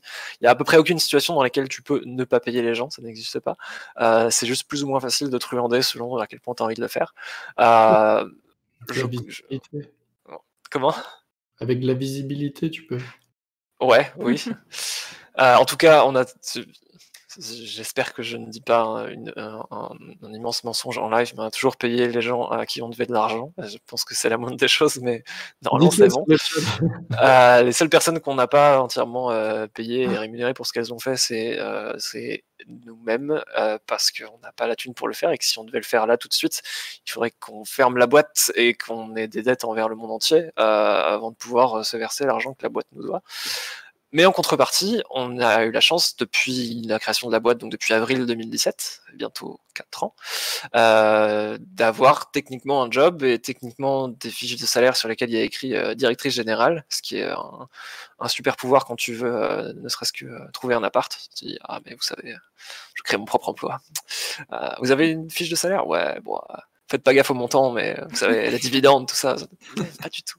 Mais donc, on a ça, et c'est quand même assez chouette. Pour la petite histoire, au moment où on a créé la boîte, au tout début, avant même de savoir sous quel statut on allait la créer et tout ça, donc moi j'étais en CDI dans un autre studio, et un truc que j'ai évoqué assez tôt au début, c'est vous savez ce qui serait cool, on continue à faire ce jeu, mais qu'on trouve un moyen pour que je sois encore en contrat et on se démerde, parce que moi quand même j'aime bien cette stabilité et j'aime bien ce côté je suis payé à la fin du mois et tout va bien et j'ai pas à m'inquiéter. C'était pas réalisable. Aujourd'hui avec le recul, je suis bien content d'être un peu sorti de ce modèle de salarié un peu nul, parce qu'il y a des tas d'avantages mais aussi des tas d'inconvénients. Mais du coup, j'ai à peu près le même statut socialement qu'une personne en contrat, mais j'ai quand même, enfin, je sais pourquoi je suis payé, et surtout je sais pourquoi je suis pas payé quand je suis pas payé, et c'est pas la même chose que d'être en salariat, ouais, clairement. Ok, merci beaucoup. Avant de vous libérer, si vous voulez bien, est-ce que on peut faire un petit dernier tour de table pour si vous avez une dernière chose à dire. Et je sais que c'est un peu cliché, mais quand il y a des gens qui regardent et qui veulent peut-être faire du jeu vidéo, etc., si vous avez un conseil, comme on dit, pour les jeunes qui veulent faire des jeux vidéo, mais peut-être des choses à pas faire, des retours d'expérience, comme on dit, des choses comme ça. C'est Thinkerview, en fait. Ouais, genre une bouteille à la mer, un conseil pour les nouvelles générations. Génération à venir. Ouais. Non, mais pas, genre, ne faites pas de jeux vidéo indé, par exemple. Non, mais en plus, Alex, avec son fond noir, là, on dirait qu'il va nous faire un TED Talk, donc... Mettez-moi en plein écran, là. Tu peux enlever ta cam Voilà, alors qu'est-ce qu'il y a? T'es content? T'es en plein écran. Bah, je commence du coup. Oui, si tu veux. Mais en gros, moi, ce que je dis, parce que j'interviens un petit peu en école de jeux vidéo à droite à gauche, mais ce que je dis la plupart du temps, c'est simplement d'être bien conscient dans quoi on met les pieds, de pas se contenter du fantasme de faire des jeux. Souvent, les écoles de jeux vidéo, c'est quand même fait par des businessmen qui ont bien flairé le filon. La réalité, là, vous en avez entendu une partie, c'est quand même compliqué. Même dans les grosses boîtes, vous avez, j'espère, suivi un petit peu ce qui se passait chez Ubi côté média cette année. Voilà, il y a beaucoup de problèmes dans cette industrie, il y a beaucoup de difficultés. Donc, juste faire très attention à pas juste fantasmer et bien prendre en compte les enjeux, à quoi ça ressemble, les chiffres réels de cette industrie. Mais que, évidemment, c'est beaucoup de plaisir. Rien que le réseau, là, les gens de ce soir, voilà, s'entourer de gens comme ça, c'est quand même. Moi, quand j'étais en agence web, c'était plus toxique, quoi. Donc, il y a plein d'avantages d'être dans des métiers où on sent que les gens aiment ce qu'ils font. Mais évidemment, pas perdre les plombs, pas mettre toutes ses billes parce qu'on est persuadé d'avoir l'idée du siècle. Ça, j'en ai vu beaucoup aussi. Voilà, être à l'écoute, faire attention et voilà, et puis avoir la pêche, quoi, clairement, avoir les dents parce que voilà, c'est quand même saturé et si vous voulez ne serait-ce qu'exister médiatiquement, voilà, il faut vraiment être patient, faire ça, voilà, sans s'abîmer la santé. Mais voilà, il y a énormément de plaisir qu'il en sort. Clairement, je recommanderais toujours de bosser dans cette industrie si on est assez lucide. Ok, merci. Quelqu'un, je sais pas, dans l'ordre, je pars par le bas. Lola, si tu veux. Ouais, je te rejoins totalement sur, faut savoir où on met les pieds. Et moi, c'est aussi un conseil que je donne, c'est, faut être, sûr de vous si vraiment vous voulez vous lancer là-dedans et en vivre. Si vraiment vous voulez pas, être salarié dans un studio et que vous voulez tout plaquer pour, devenir indé, vous laissez pas aveugler par les success stories de gens qui ont, hypothéqué leur maison mais ont réussi. Parce qu'il y en a qui ont hypothéqué leur maison et qui ont pas réussi. Et les statistiques sont en général plutôt de l'autre côté, donc il faut en être conscient. Mais par contre, si je peux donner un côté plus positif, c'est aussi, vous pouvez également faire des jeux sans avoir l'ambition d'en vivre. Ça peut être aussi juste un plaisir, ça peut être aussi un hobby. Vous n'êtes pas obligé de tout plaquer pour faire des jeux, vous pouvez aussi faire des jeux comme ça. Et ce qui va avec ce conseil, c'est n'hésitez pas à commencer petit. Souvent, on se fait avoir avec des ambitions trop grandes. Même quand on pense avoir bien scopé petit, même là, en fait, on se rend compte qu'on en a trop fait. Donc, calmez-vous, ne faites pas un MMORPG tout de suite. Ça peut attendre un petit peu. Et ouais, faites petit. N'hésitez pas à faire des game jams pour bosser avec du monde parce que tout seul aussi, ça peut être un peu intimidant et un petit peu usant. Donc, entourez-vous, faites des jeux, des petits jeux, même des petits jeux claqués. C'est pas grave. L'important, c'est de s'amuser à créer et faire des trucs. Et après, si avec tout ça, vous êtes sûr de vous, entourez-vous bien. Et n'hésitez peut-être pas aussi à demander conseil à d'autres indépendants qui auront fait les mêmes conneries que vous avant. Comme ça, vous les ferez peut-être pas. Et puis, voilà. Eh ben, merci beaucoup. Diane? Ouais, en fait, la même chose. Genre, en fait, je vais aller plus loin, je pense, que Lola. C'est commencer petit, puis après continuer petit. Continuer de faire des petits jeux claqués. Vendez-les beaucoup trop cher pour des petits jeux claqués, c'est pas grave. De toute façon, les gens ils vont demander un remboursement quand même, donc qu'est-ce que ça peut faire? Si t'arrives à en vivre avec ton petit jeu claqué, c'est quand même vachement cool. Non, l'important c'est de faire des trucs qui nous ressemblent et qui nous parlent et de pas faire ça par hasard. Enfin, de toute façon, c'est tellement de galère que si t'as pas vraiment envie de le faire, je pense que tu t'arrêtes assez vite de faire des jeux. Ou à moins que ça marche de ouf et que t'aies trouvé un truc incroyable pour vivre confortablement. Et dans ce cas, STP, appelle-moi. Mais, mais ouais, genre des petits jeux claqués, c'est pas insuffisant. Au contraire, c'est même largement assez. Et non, sinon, un peu une conclusion à tout ce qu'on a dit avant, parce qu'on a parlé d'indépendance, on a parlé de financement, on a parlé de modèle de fonctionnement, tout ça. Si j'ai une petite leçon que j'ai réussi à tirer des 4 dernières années de taf que j'ai pu faire, l'indépendance, là où je la constate le plus, et celle que je trouve la plus importante pour moi et pour la boîte dans laquelle je suis, c'est l'indépendance financière. C'est-à-dire pas attendre de la thune de quelqu'un, pas attendre que quelqu'un me verse de l'argent pour que je puisse ensuite déjà payer les factures et payer des gens qui ont effectivement fait du taf pour moi, et ensuite payer mon loyer, parce que je suis aussi une personne qui mérite un salaire. Et on a beau être indépendant sur des tas de trucs, il y a des tas de studios indés aujourd'hui qui sont pas indépendants financièrement, et c'est le truc qui les met le plus dans la merde. T'as beau avoir un éditeur qui te promet de l'argent, et ben en fait, si ton chèque il est pas encore encaissé, tu l'as pas l'argent. Et je dis éditeur, mais c'est pas forcément ce qui nous a posé le plus de problèmes. On a eu plein de modèles différents sur nos différents jeux, des coproductions, du financement public, des choses comme ça. C'est pas l'État français qui paye le plus vite, et pourtant c'est lui qui verse le plus de thunes. Et du coup, pourquoi? C'est un État ça verse quand même vachement vite l'argent. Non, tant que le chèque il est pas sur ton compte, tu l'as pas, et si tu l'as pas, tu payes pas ton loyer. Et ton proprio, il s'en fout un peu de savoir que ouais, mais on a des promesses de vente de ouf, on a 500 wishlist. Genre, ouais, cool, mais paye ton loyer en fait. Donc l'indépendance financière, c'est celle que si tu l'as pas, t'es quand même grave dans la merde. Après, l'indépendance créative, si tu l'as pas, t'es grave dans la merde d'un point de vue émotionnel et d'un point de vue avoir envie de vivre. Et je trouve que c'est quand même vachement important d'avoir envie de vivre. mais voilà, en termes de sujets très très terre à terre. Méfions-nous de ça. Et quand on parle d'indépendance, on peut parler de ça. Voilà.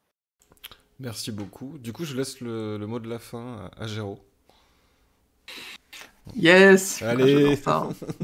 J'ai fait dans l'ordre, de bas en haut. Mais dis derrière un truc un peu orchestral. Non. Quelle cruauté.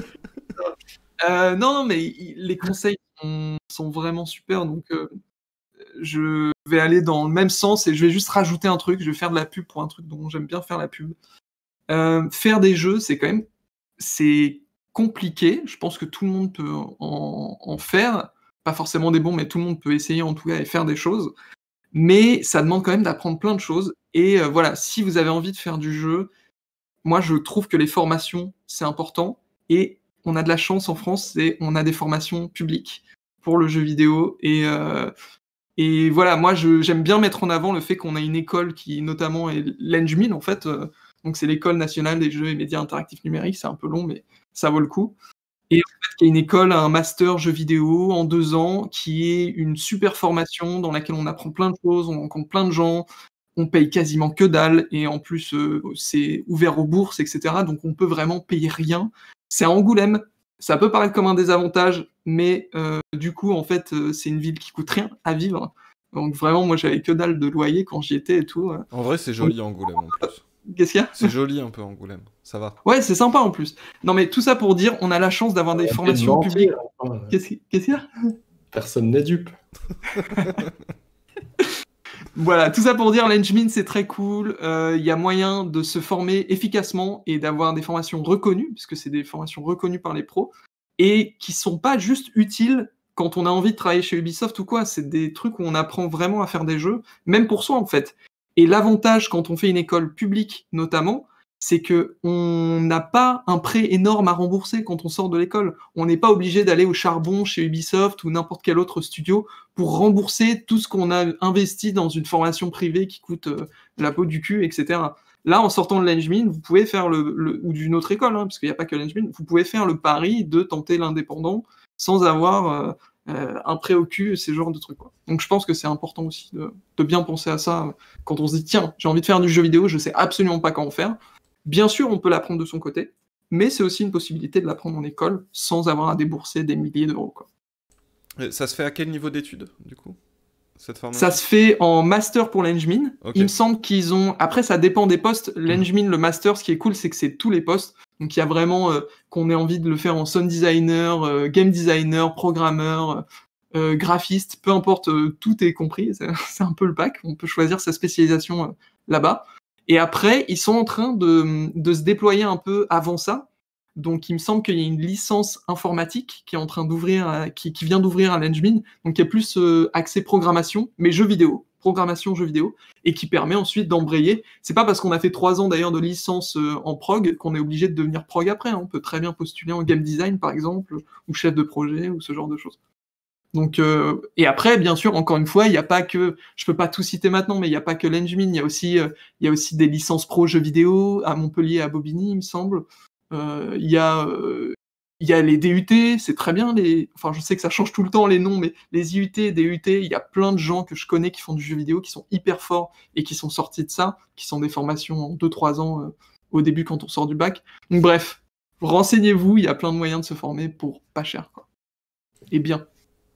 Petit supplément, on en a parlé sur Twitter il n'y a pas longtemps avec un pote, mais beaucoup de projets sont nés de gens qui bossaient sur leur temps de chômage. On a quand même ça en France. Si vous bossez depuis quelques années, vous pouvez faire un break et essayer de bourriner un truc un peu à plein temps pendant le temps de chômage.